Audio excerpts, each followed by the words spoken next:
Assalamualaikum warahmatullahi wabarakatuh. Halo teman-teman semua, bertemu lagi di kelas Akang Dosen kali ini. Semoga teman-teman semua dalam keadaan sehat walafiat, amin. Pada pertemuan kali ini kita akan membahas tentang Pancasila sebagai dasar negara. A. Konsep-konsep dasar negara. Konsep-konsep dasar negara adalah prinsip, ide, atau gagasan fundamental yang menjadi landasan bagi pembentukan, penyelenggaraan, dan tujuan sebuah negara. Berikut adalah penjelasan konsep-konsep dasar negara. 1. Kedaulatan.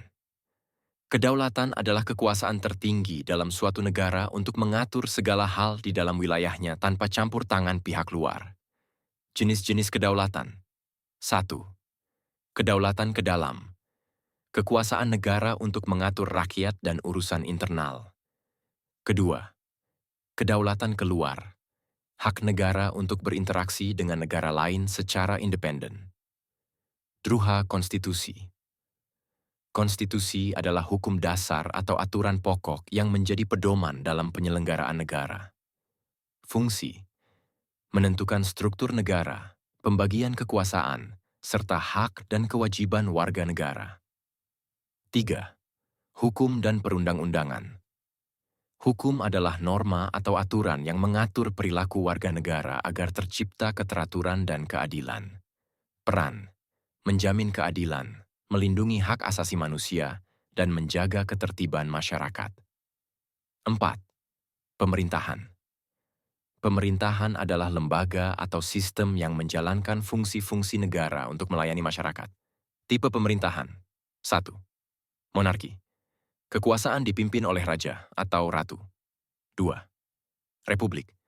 Kekuasaan dipimpin oleh presiden atau pejabat yang dipilih. 3. Demokrasi. Pemerintahan berdasarkan kehendak rakyat. 5. Wilayah. Wilayah adalah ruang tempat berlakunya kedaulatan negara, meliputi daratan, perairan, dan udara. Peran wilayah: memberikan batas yang jelas untuk menjalankan hukum dan kekuasaan negara. 6. Rakyat. Rakyat adalah penduduk atau individu yang berada dalam wilayah negara dan menjadi bagian dari suatu bangsa. Klasifikasi rakyat. 1. Warga negara, memiliki status kewarganegaraan. Hubungan antara proklamasi dengan pembukaan UUD 1945 sangat erat karena keduanya saling melengkapi dan menjadi dasar keberadaan negara Indonesia. Berikut penjelasannya. 1. Proklamasi sebagai dasar kemerdekaan. Proklamasi kemerdekaan yang dibacakan pada 17 Agustus 1945 oleh Soekarno dan Muhammad Hatta adalah tonggak awal berdirinya Negara Kesatuan Republik Indonesia. Proklamasi tersebut menyatakan bahwa bangsa Indonesia telah merdeka dan berdaulat, melepaskan diri dari penjajahan. 2. Pembukaan UUD 1945 sebagai penjabaran proklamasi. Irawati, 2019, dalam buku Pendidikan Pancasila menjelaskan bahwa pembukaan UUD 1945 adalah pokok kaidah yang dijadikan landasan serta peraturan hukum tertinggi bagi bentuk hukum lainnya. Pembukaan UUD 1945 menyusun secara eksplisit tujuan, cita-cita, dan landasan filosofis negara yang merdeka. Pembukaan ini menggambarkan 1. Cita-cita proklamasi, yaitu kemerdekaan bangsa Indonesia. 2.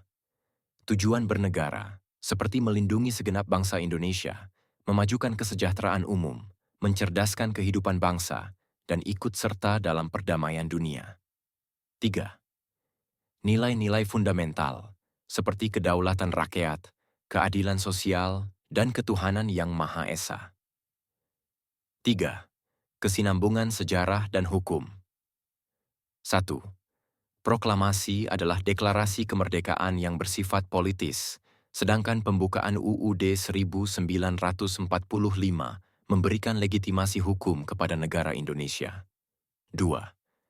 Pembukaan UUD 1945 menjadi wujud formal dari semangat dan tekad yang terkandung dalam proklamasi. 4. Landasan kehidupan berbangsa dan bernegara.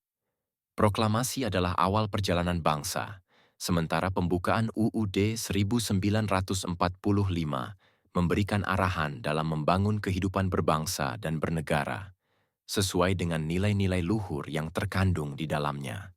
C. Hubungan antara Pancasila dengan pembukaan UUD 1945. Winarno, 2016.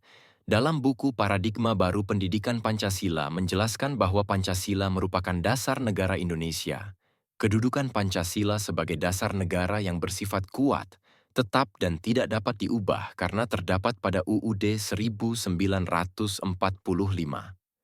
Hubungan antara Pancasila dan pembukaan Undang-Undang Dasar, UUD 1945 sangat erat, karena Pancasila merupakan dasar negara Republik Indonesia yang tertuang dan dijadikan pedoman dalam pembukaan UUD 1945.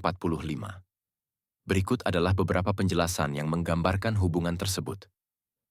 1. Pancasila sebagai dasar negara.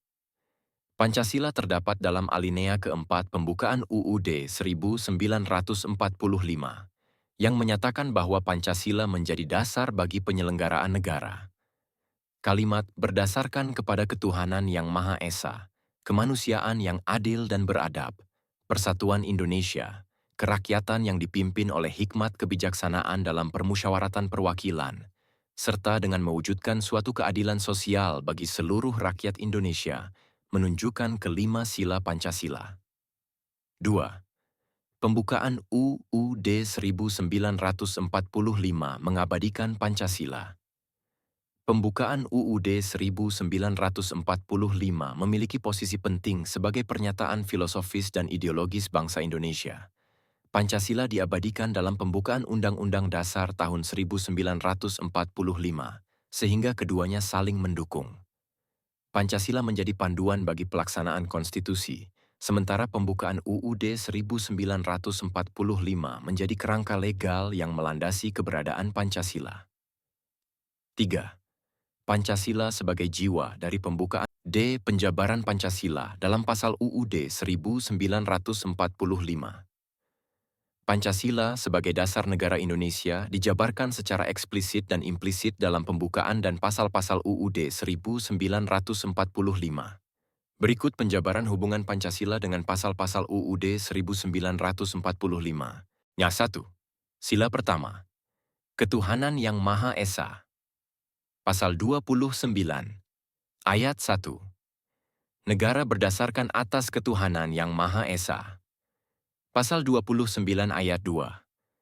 Negara menjamin kemerdekaan tiap-tiap penduduk untuk memeluk agamanya masing-masing dan untuk beribadat menurut agamanya dan kepercayaannya itu. Pasal ini menegaskan kebebasan beragama dan penghormatan terhadap keyakinan spiritual masyarakat. 2. Sila. Kedua. Kemanusiaan yang adil dan beradab. Pasal 28A sampai 28J. Mengatur hak asasi manusia seperti hak untuk hidup, kebebasan, dan perlindungan terhadap diskriminasi. Pasal 27. Ayat 1. Segala warga negara bersamaan kedudukannya di dalam hukum dan pemerintahan, dan wajib menjunjung hukum dan pemerintahan itu dengan tidak ada kecualinya. Pasal ini mengacu pada penghormatan hak-hak asasi manusia dan keadilan sosial. 3. Sila ketiga. Persatuan Indonesia. Pasal 1 ayat 1. Negara Indonesia ialah negara kesatuan yang berbentuk republik. Pasal 30 ayat 1. Tiap-tiap warga negara berhak dan wajib ikut serta dalam usaha pertahanan dan keamanan negara. Penekanan pasal ini mengacu pada persatuan bangsa dalam bentuk negara kesatuan. 4. Sila keempat. Kerakyatan yang dipimpin oleh hikmat kebijaksanaan dalam permusyawaratan perwakilan. Pasal 1. Ayat 2. Kedaulatan berada di tangan rakyat dan dilaksanakan menurut Undang-Undang Dasar. Pasal 22A dan Pasal 22B mengatur tentang proses legislasi dan kedudukan wakil rakyat. Sistem pemerintahan berdasarkan demokrasi Pancasila dengan mekanisme musyawarah. 5. Sila kelima. Keadilan sosial bagi seluruh rakyat Indonesia. Pasal 33 ayat 1-4 mengatur tentang perekonomian nasional yang berdasarkan asas kekeluargaan dan keadilan sosial. Pasal 34 ayat 1-4 fakir miskin dan anak-anak terlantar dipelihara oleh negara, serta jaminan sosial dan kesejahteraan masyarakat. Implementasi Pancasila dalam bidang politik, ekonomi, sosial budaya, dan hankam. Berikut adalah implementasi Pancasila dalam berbagai bidang kehidupan. 1. Bidang politik. Pancasila sebagai dasar dan pandangan hidup bangsa menjadi pedoman dalam kehidupan politik Indonesia, seperti 1. Demokrasi Pancasila. Sistem politik Indonesia berdasarkan musyawarah untuk mencapai mufakat. Contoh implementasi. Pelaksanaan pemilu yang jujur dan adil. Pemilihan kepala daerah secara langsung, serta keterlibatan aktif masyarakat dalam politik. 2. Persatuan nasional. Mengutamakan persatuan dan kesatuan bangsa di atas kepentingan golongan atau kelompok politik tertentu. 3. Kedaulatan rakyat. Menjamin hak-hak rakyat dalam menyuarakan pendapat dan partisipasi dalam pengambilan keputusan melalui lembaga-lembaga perwakilan. 2. Bidang ekonomi. Pancasila menekankan ekonomi yang berkeadilan sosial. Implementasi meliputi 1. Ekonomi kerakyatan. Mengutamakan kepentingan rakyat kecil, misalnya pemberdayaan UMKM dan koperasi. 2. Keadilan sosial. Mencegah ketimpangan ekonomi dengan mendistribusikan kekayaan negara secara merata, seperti melalui program bantuan sosial dan pembangunan infrastruktur di daerah terpencil. 3. Keseimbangan sektor publik dan swasta. Negara berperan aktif dalam mengelola sumber daya strategis untuk kesejahteraan rakyat, misalnya pengelolaan sumber daya alam oleh BUMN. 3. Bidang sosial budaya. Pancasila mendorong penguatan nilai-nilai kemanusiaan dan toleransi.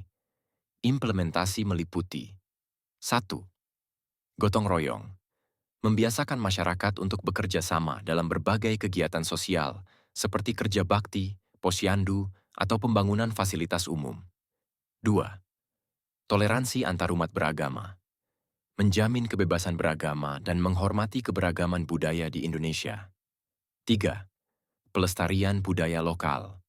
Mendukung pengembangan seni dan budaya tradisional sebagai warisan bangsa, seperti melalui festival kebudayaan.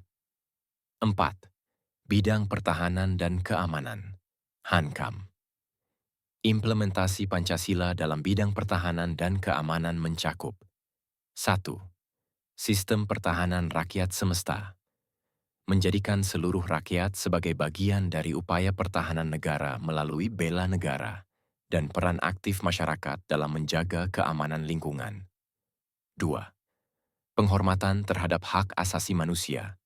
Dalam upaya menjaga keamanan, aparat keamanan diwajibkan menghormati HAM dan bertindak sesuai hukum. Ketiga, kerjasama internasional. Membangun hubungan yang damai dengan negara lain tanpa melibatkan diri dalam konflik yang merugikan bangsa. Semoga materi yang telah disampaikan dapat difahami dan mendatangkan manfaat untuk kita semua. Sampai jumpa di materi akang dosen yang lainnya. Terima kasih. Wassalamualaikum warahmatullahi wabarakatuh.